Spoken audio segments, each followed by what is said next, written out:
We're the Sustainable Energy Authority of Ireland, so we're a state agency, and our job is, we have many aspects, but we're basically promoting renewable energy and energy efficiency within the country, and we do that by providing money for grant programs and providing money for research. So, if you like, we are essentially one of the funders of ocean energy in Ireland. My job, previously I was involved in ocean energy, and then I went off to work on electric vehicles, and now I'm working on electric vehicles and ocean energy.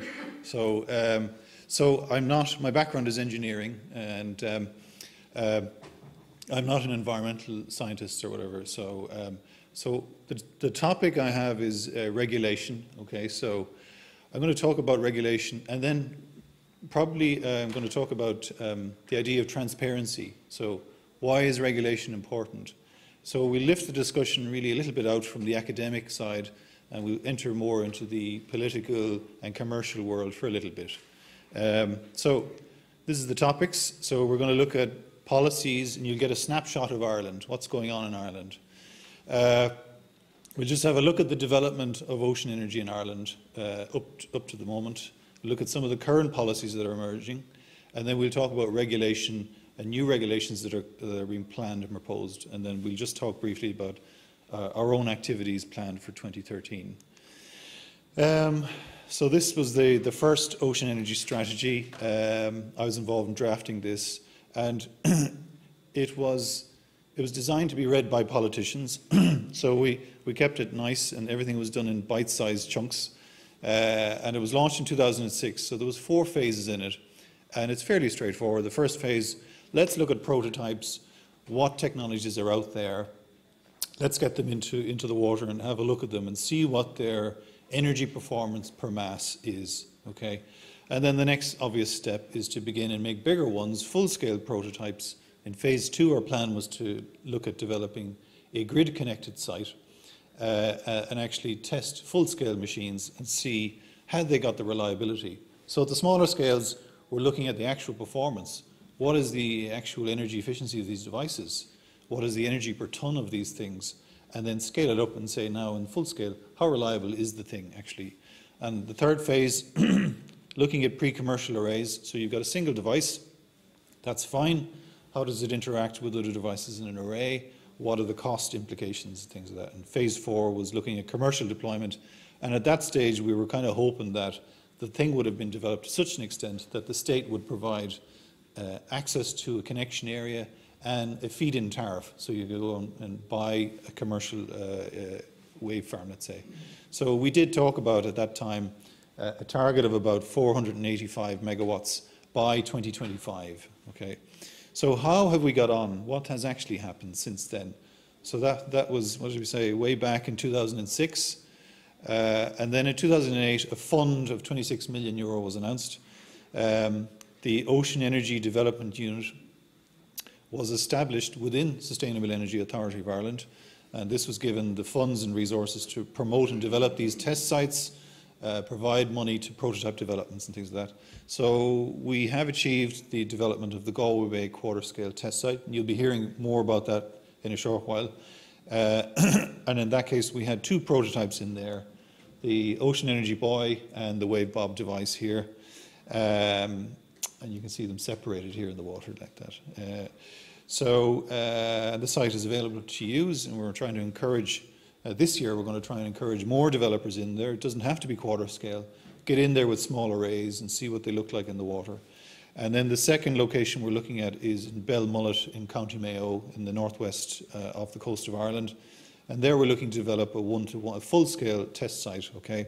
So you're looking at wave energies out there of anything up to 80 kilowatts per meter, right? So this is extremely powerful site. So I think it'd be difficult to find any place in the world with that kind of energy performance.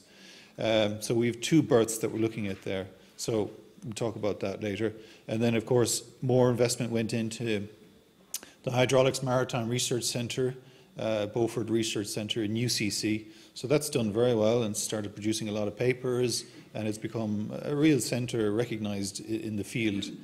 And then one of the government targets that was proposed in 2007, the white paper in 2007, actually said let's aim for 500 megawatts by 2020. Okay, this was Ocean Energy. All right, so that was the previous government. These are the let's say statements from the current government. Okay, so there's 3 of them that have been published last year. So the first one there looks at research prioritization, and marine renewables have been identified as an area that the state would like to see economic development and growth in. And the 500 megawatt figure is mentioned again there, okay, but it's mixed in a little bit with 500 megawatts of offshore wind, so it's a little bit unclear.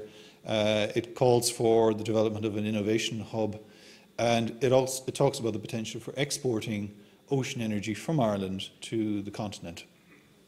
Then the strategy for renewable energy here was launched last summer.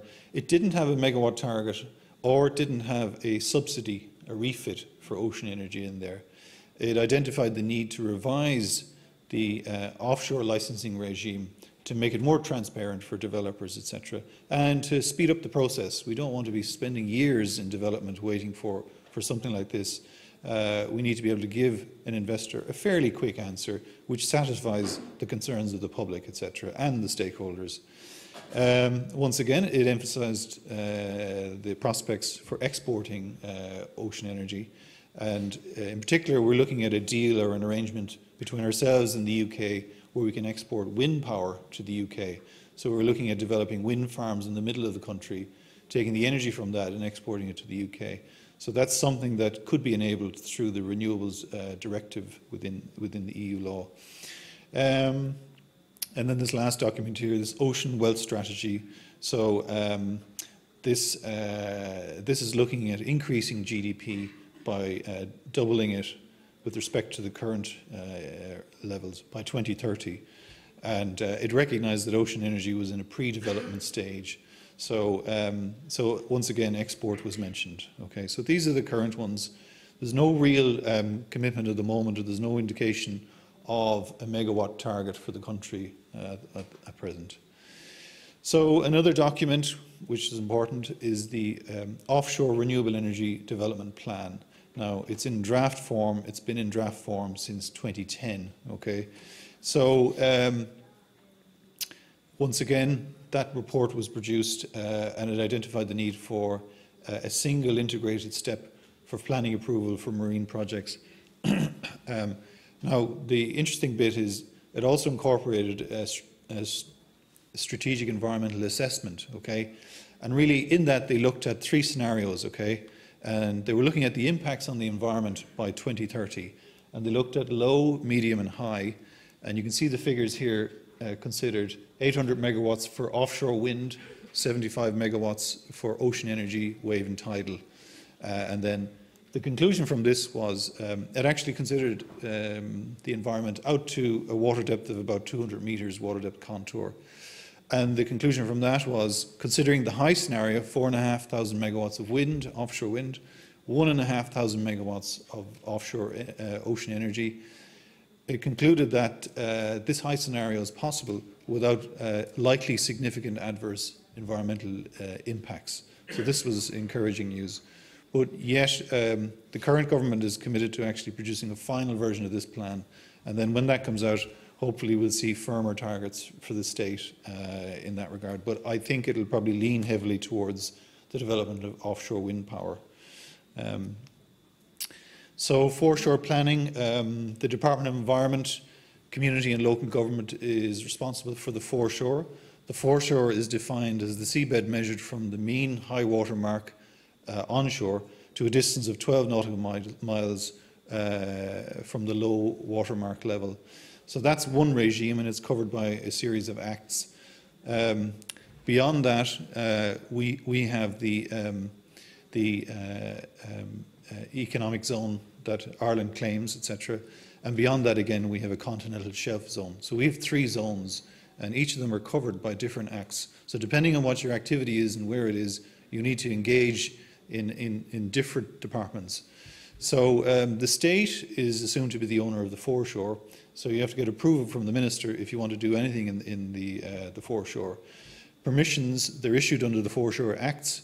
So you have, for example, a lease, and it's given for long-term structures such as piers and things like wind farms, and they typically tend to be about 35 years. They can be up to 99 years, so it tends to be that. For something else, like if you're installing a cable, something without exclusive rights, you need a license. So that's the distinction between the two. So the government has gone out on consultation. It has this foreshore and marine area development bill, which it released a draft document about what changes it might do in this area. And the goal was really just, in the interest of the ocean wealth strategy, is to deliver an efficient planning process to access fossil fuels, aquaculture and ocean energy. So speed up commercial activities and allow businesses to make decisions in a timely fashion, let's say. And it also responds to the requirements of the Marine Strategy Framework Directive. It's looking at wrapping up those 3 zones I talked about into a single marine area, etc. And then, considering whether that needs its own separate body and should that be included in the bill, etc. So it has looked at 2 reforms to the consenting process. It's talked about transfer of strategic and/or mid-level projects to on board Planola. So this is a central board that makes decisions on large strategic projects, and it's an appeal board as well. So that's one proposal they've made. The other thing is to actually devolve some of the smaller projects down to local authorities. And according to the document anyway, about 40% of the things that they receive looking for permission tend to be things like piers, marinas and jetties. So things attached to the shore, there seems to be some logic to actually just leaving those with the local authorities to decide on. But then you've got other things such as a gas line or an electric cable, etc. And that would be considered a strategic project and probably would be better suited to the first category there to assess. So the consultation was launched and it'll close on the 1st of March, closed on the 1st of March 2013. So hopefully this year we'll see some more activity on the introduction of this new foreshore planning bill. Just to give you kind of an overview of the regulations that an ocean energy developer has to address or consider. So in terms of planning, you have onshore things like substations. So they're with the local authority. Foreshore we just talked about, they're with the Department of Environment. The next thing you've got to worry about is grid connection. So you're speaking in that case to ESB Networks or AirGrid. They're our system operator here in Ireland. Now, what they've done for wind power is they've introduced a gated process. So what they do is they will take applications for wind connections in batches of 100 megawatts, 200 megawatts and 3. Now, that is really just to, let's say, moderate the growth in wind power. Because we're an island network, you can very quickly find yourself with a lot of wind power on the system and then no ability to actually manage or control that wind power. So for instance, when the wind dies off, have you enough generators on the system to actually provide the electricity needed to prevent the system from collapsing? So they're very much concerned with, and we're kind of unique in that way in Europe, that we don't have significant interconnection, let's say, that would be able to adequately address this intermittency problem with wind. So they've introduced this regulated process. And of course, the country has such a wind resource.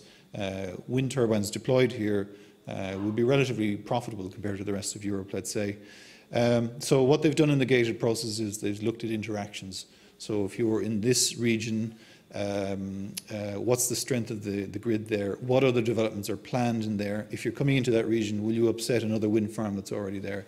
Those sort of complex issues. So inevitably this starts to bring in delays into the grid connection process. And one of the concerns for ocean energy, given that we're an island network and our target is 40% renewable electricity by 2020, okay, how much intermittent wind energy can an island system actually manage successfully? And this is where I've been working on electric vehicles and things like that, to look at other options for balancing the heat and the transport requirements against the intermittent wind, etc. So there is a real question there.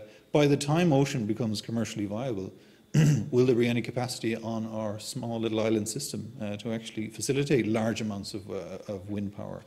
So that's something for the long term we need to think about. So once again, export market. We have two interconnectors. We one through Scotland and Northern Ireland. We have one with Wales and Ireland, but the rules for those yet remain to be defined. So there is potential for export. All of our wave resource on the west coast, could that be exported to Europe? So if a developer was ever interested in that, we need clearer definition of that. And of course, once you join the electricity market, the single electricity market, so the grids in Northern Ireland and the Republic are part of a single electricity market. You then have to consider the size of your generator. For instance, if your generator is over 10 megawatts, it immediately must produce its energy and sell it straight into the pool at whatever the price is available there. So that introduces some economic uncertainty to the developer there. You sign up to the trading and settlement code there. So you're subject then to, let's say, regulatory risk. What happens if any of those rules change? What happens if you're a wind farm already in business and suddenly the government or the regulator decides to make room for ocean energy? What are you going to say about that? You might object. You might say, well, actually, that's going to impact on my economic prospects. So there are issues like that to consider when you're developing a large-scale project, let's say. Feed-in tariff, of course, given that it's such an expensive technology at the moment, no one is going to proceed with a semi-commercial or near-commercial device or farm unless they have a feed-in tariff. There's none available yet in Ireland. There was one proposed, 22 cents per kilowatt hour a couple of years ago. So that's something that needs to be addressed here if we're to encourage ocean development in the country. And then once you've got all of that in place, then you've got to actually try and fund the money to develop it. So of course we all know finances are tight at the moment. So those are the kind of challenges facing someone who actually wants to deploy and develop something commercially. So just finally to look at our activities for 2013, we've just launched our Ocean Energy R&D Fund. We're looking to encourage more activity in our Galway Bay test site, more activity in our tanks, our wave tank and UCC. So the fund we have is available to provide money for development of wave and tidal energy concepts, provides money for wave tank testing, provides money for trials of large-scale prototypes, let's say, in the Galway Bay location. The call was launched yesterday by our minister, and one of the things here which has helped us enormously, and since I've last been involved, we have the development of protocols. So it's a tricky thing. How do you actually, as an investor, how do you actually benchmark where somebody is in the process? So we have here a sort of a rule book for somebody looking to develop an ocean energy device. And this takes them through all the key gates in the process. And at each stage, they have to ask the fundamental question, what's the energy output from this device? What's its mass? What's its economic viability going to do? And then once we think that that looks favorable, we go forward. So that way you reduce the risk, but you increase the transparency for an investor. So there's details of our locations for information on our fund program there. And then finally, we have the Galway Bay test site. You'll hear more about that. We have a project with IBM. This is looking at installing acoustic microphones and particle velocity meters on the seabed there, and actually being able to look at the direction and movement of animals and marine creatures within that area, and to see, once the device goes in there, what kind of changes in behavior or patterns of behavior can we see. So we're hoping to put in, this is an image of the kind of buoy here, and a lot of work has gone on in developing this thing and making it autonomous in its own energy supplies. So there's a lot of learnings there actually. But that kind of device will be in the test site this summer, hopefully. And then the next thing we're doing is we're actually developing a power buoy. So if you have a test device like this, you've obviously at the moment, because there's no power out there, you've got to bring your own power supply. So you'll see they put wind turbines, they put solar panels on this. So what we have is a DC connection in the test site. So we'll be able to supply power to test devices that go in there, reducing the cost of their own development. So now they don't have to put all that equipment in there. And it will also have Wi-Fi so they can transmit results ashore. And it will have a power device to take the energy, the electrical power off the device. And we can then verify these power figures for them. So we can give them independent verification of their output. And then finally, the Amit's test site in Belmullet. We're looking to complete the planning process for it this year. And then the next issue we have is how do we actually manage access to that test site? So we can't have someone in there holding up the whole show. So we need to be sure, review their finances and see how close they are to actually deploying something. And I still think it's probably a year or two away before we see a grid connection device out there in Belmullet. So, so that's it. Thank you very much.